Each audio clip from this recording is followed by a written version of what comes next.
We've looked at rotational kinematics, we've looked at rotational dynamics, and now we're moving over to energy. So there's only one form of rotational energy, and that's rotational kinetic energy. We're going to look at what that is, what makes something have rotational kinetic energy, and then we're going to look at work. And when I say work, I'm talking about rotational work. There are 3 examples that I want to do for this one, and they are all different, so this might be a little bit longer just so that you can see all 3 examples and how they all work. Rotational kinetic energy is the energy of a motion around the energy of motion of an object around an axis. Just think of it like this: rotational kinetic energy is the energy of something that is rotating. So it's not going to have rotational kinetic energy unless it has rotation. It's the sum of the kinetic energy of all the parts of a rotating object. So in other words, if I'm trying to think like a gyroscope, and I will bring one of those in, but a gyroscope has multiple things that are rotating. The kinetic energy for that one, you would add all the different parts that are rotating. The moment of inertia is going to replace mass, and angular velocity is going to replace linear velocity. The symbol for rotational kinetic energy, really, I've seen a couple of different things here. Your formula sheet is going to give you, a capital K with a subscript of ROT. You might also want to do EKROT, or as I found myself writing, I'm just doing EROT. So those are the symbols. Your equation sheet again does KROT. The equation for rotational kinetic energy. So just to remind you, normal kinetic energy, EK, was 1/2 mv squared. Rotational kinetic energy equals 1/2. Your mass becomes moment of inertia. Your velocity squared becomes angular velocity squared. So just like with Newton's second law for rotation, you had the rotational counterparts replacing the linear counterparts. It's working the same way with rotational kinetic energy. So rotational kinetic energy equals 1/2 I omega squared, where this is the rotational kinetic energy. I is your moment of inertia.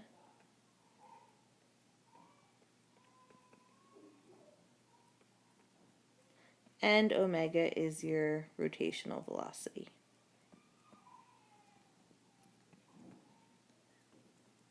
And just a reminder, this needs to be in units of radians per second. Your moment of inertia should be in kilogram meters squared. Your energy unit is still going to be joules. So the unit for energy does not change. We also have work, and when I say work, I'm talking about the transfer of rotational energy. So this is work done whenever torque is exerted over an angular displacement.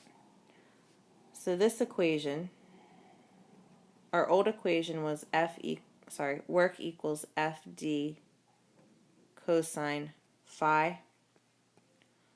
The rotational counterpart, work equals torque times delta theta. So this is your angular displacement.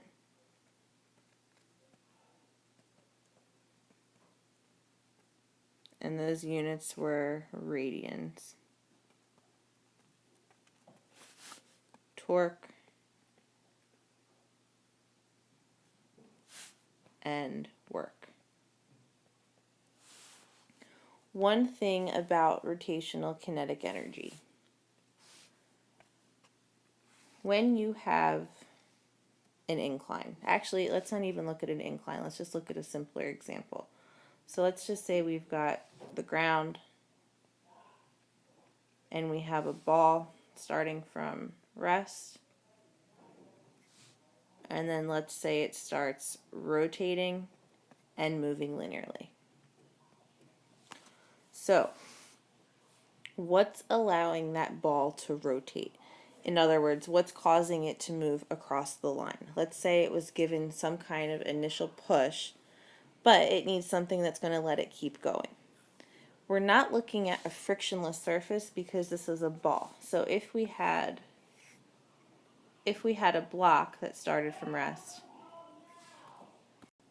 and it was given a push and then it was moving, assuming there was no friction, it would keep on going because there's nothing to slow it down. That's not the case with a ball. So what allows something to roll is friction. So friction causes rotation for anything that's really rolling across the floor or down an incline. So if we were to look at the forces on this ball that's rolling, when it's at rest, you're going to have the weight from the center of mass, and then you're going to have a normal force on the ground. When it's moving,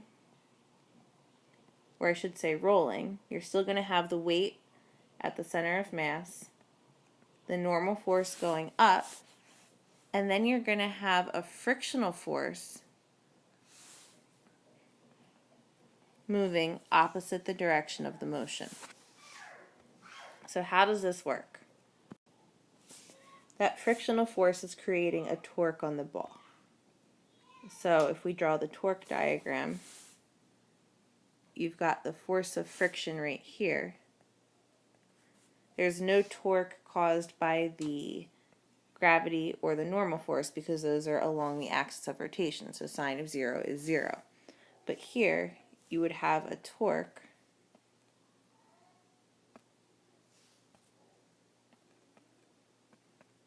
equal to the frictional force times the radius times the sine of theta. In this case, here's your radial arm, it would be 90 degrees. So it's a rotation caused by a frictional force, therefore a torque that allows things to roll. Without friction, nothing's going to roll. So sorry for that side note, that will be important when we look at some more complicated problems. But just so you can understand, because we will see problems asking about, well, what if it was frictionless, what would happen? You just need to understand that friction is what causes rotation for things that are rolling along a surface. Okay, I'm going to do now the 3 examples, and then again, you should probably watch all 3 of them because they are all a little bit different and dealing with both work and energy, and they're just good to kind of get you used to the rotational kinetic energy. So the first example tells us a solid sphere of radius 20 meters and mass 1.8 kilograms, 20 centimeters, and mass 1.8 kilograms starts from rest and rolls without slipping down an incline that is 5 meters high. How fast is it traveling linearly at the bottom? When we say rolls without slipping, it's making things simpler and not complicating them. I can't imagine we're going to have anything that actually slips. So when we say roll without slipping, we're just assuming it's a constant frictional force that's causing the rolling, either down an incline or across a straight ground. So this is a typical energy problem. We want to draw a diagram. You have a solid sphere that matters for moment of inertia, starting from rest, and then it's going to roll down an incline and get to the bottom.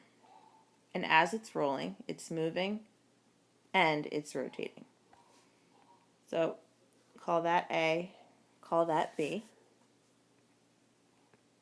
List our given information.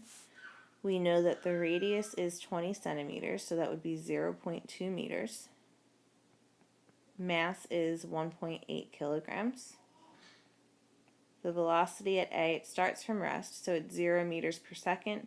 That means that angular velocity at A is also going to be 0. The height of the incline, so height at A is 5 meters. And what are we looking for? We're looking for the linear speed at the bottom. So if we draw bar charts for this, and I know it's been a while since we've done bar charts. You've got your kinetic energy. Oops, we always start with EEO. So elastic potential energy, kinetic energy, gravitational potential energy, and now we can add the rotation.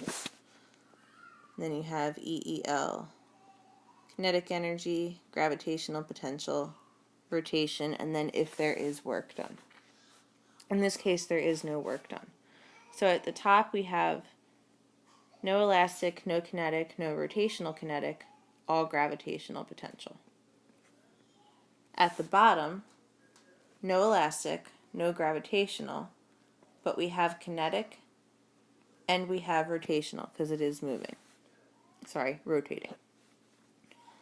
So now we can say that the energy at A equals the energy at B, same energy problems that we did before. EGA equals EKB plus rotational kinetic energy at B. Okay, substituting in the equations. mg height at A equals 1/2 m VB squared plus 1/2 I omega B squared. Here's where it gets interesting. We're dealing with a solid sphere. Moment of inertia for a solid sphere is 2/5 mr squared. So I'm going to sub this in for I. Omega at B will equal the linear velocity at B over r. How do I know that? I know from rotational kinematics that V equals r omega. So omega equals V over r. So I'm going to sub this in for omega B, leaving us with mg height at A equals 1/2 m VB squared plus 1/2 times 2/5 mr squared times VB squared over r squared. It looks ugly now, but things are going to cancel, starting with the mass. So mass goes away. G height at A equals 1/2 VB squared plus, so 1/2 times 2/5 is 1/5 r squared times VB squared over r squared. Those go away. So G height at A equals 1/2 VB squared plus 1/5 VB squared. By making these two substitutions right here, over here, I was able to reduce this to something very nice. So my only unknown now is VB squared. Let's solve for that. We get G height at A over 1/2 plus 1/5 equals VB squared.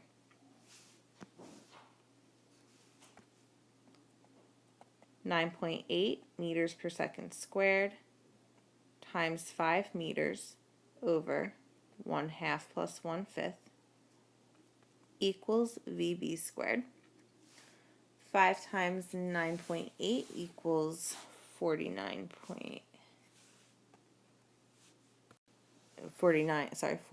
newtons.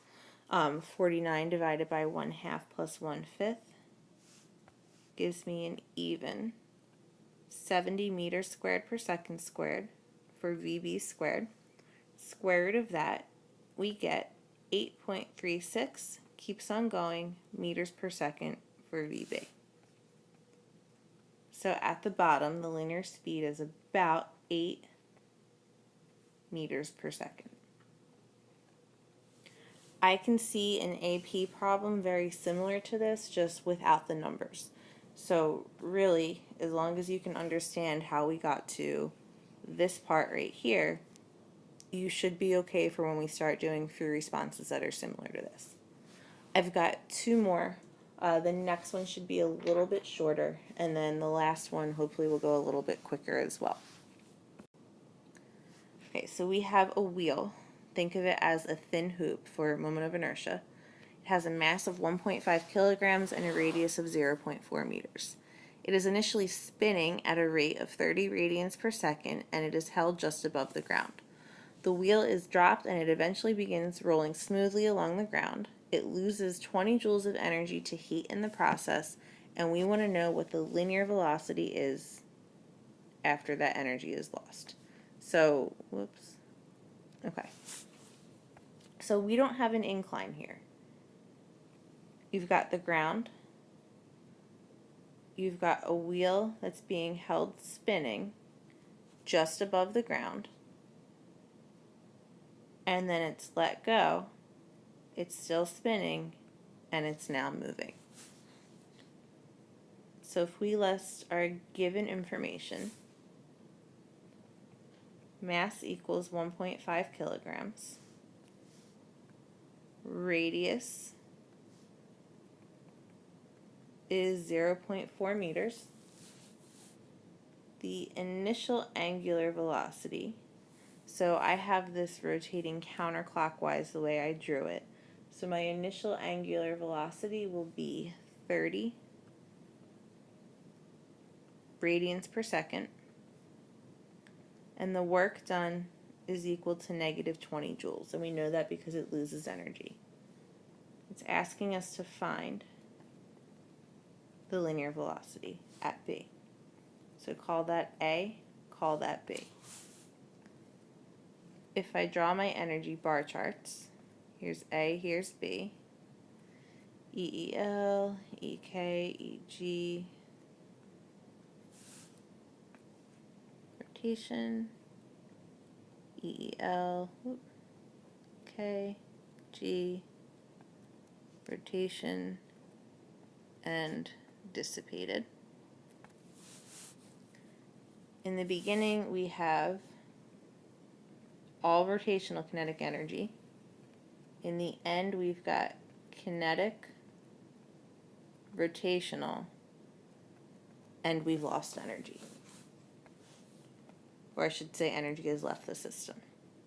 So energy at A plus work equals energy at B. Rotational energy at A plus work equals rotational energy at B plus kinetic energy at B. 1/2 I omega A, this should be omega A, omega A squared plus work equals 1/2 I omega B squared plus 1/2 M VB squared. I'm going to make the same substitutions that I made in the last problem. And those were for the moment of inertia and for omega B. So this is a wheel, which is a thin hoop. The moment of inertia for that is mr squared. So 1/2 mr squared omega A squared plus work equals 1/2 mr squared, and I'm going to do the same thing here where omega B was VB over R, VB squared over R squared plus 1/2 M VB squared. Can't cancel M because I've got this work right here, but I can get rid of this R squared.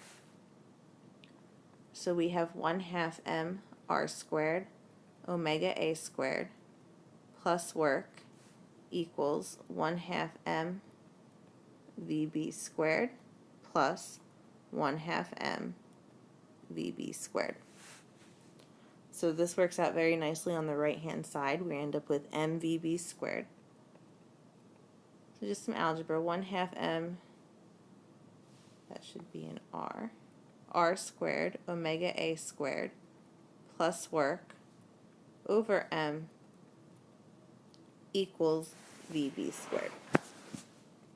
We know all of these values, so now just putting the numbers in.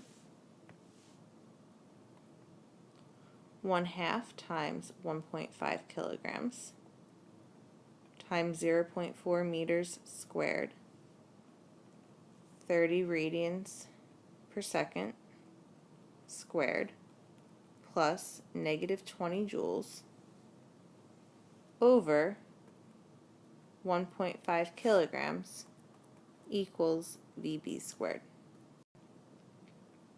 This comes out to 58.66, keeps on going, meters squared per second squared for VB squared. And taking the square root of that, you should get 7.65, keeps on going, meters per second. So VB is about, I think this was only one sig fig again, 8 meters per second. Okay, one more, and this one's dealing with the equation that we saw for work. Sorry, this was so long, but we're almost done. Okay, last one. A disk has a mass of 1 kilograms and a radius of 0.5 meters. A constant clockwise torque of 18 Newton meters is applied to the disk while the disk rotates clockwise a total of 5 times. If the disk is initially spinning at a rate of 8 radians per second, what is the new angular speed of the disk? And we want to solve this using work. So we've got a disk rotating clockwise. You've got a torque that's being applied while the disk rotates clockwise. So the torque's going to be applied that wrong way. It'd be great if I drew this right the first time. Disk rotates clockwise. And the torque is applied clockwise. So this is showing the direction of the rotation. So listing our given information. Mass equals 1 kilogram. Radius equals 0.5 meters. Torque equals, it's going clockwise, so the torque is equal to negative 18 Newton meters. It tells us it moves around 5 times, so it rotates a total of 5 times. Your delta theta, again, because this is a clockwise rotation, is negative, and this is negative 5 revolutions. So 5 revolutions is going to equal 10 pi radians. Initial angular velocity, so call that omega A, is, again, it's spinning clockwise, so that will be negative 8 radians per second. And we're looking for the new angular velocity, so omega B. If we draw bar charts here, I'm going to just be lazy. We have rotational kinetic energy, and then we have more rotational kinetic energy. So energy at A plus work equals energy at B. 1/2,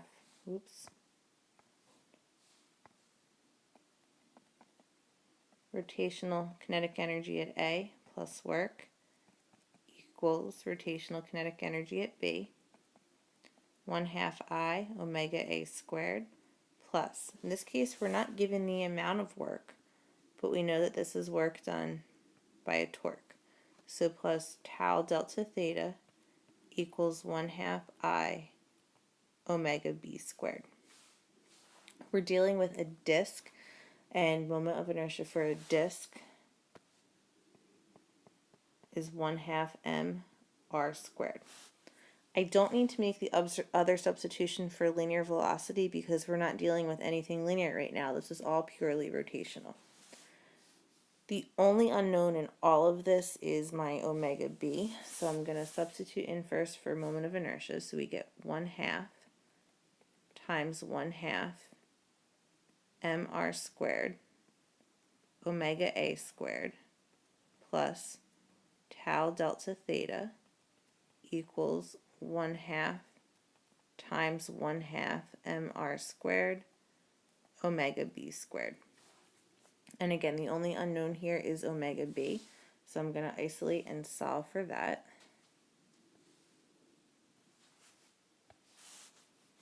So get rid of those 1/2, multiply that by 2. We have 1/2 mr squared omega a squared plus 2 tau delta theta over 1/2 mr squared equaling omega b squared.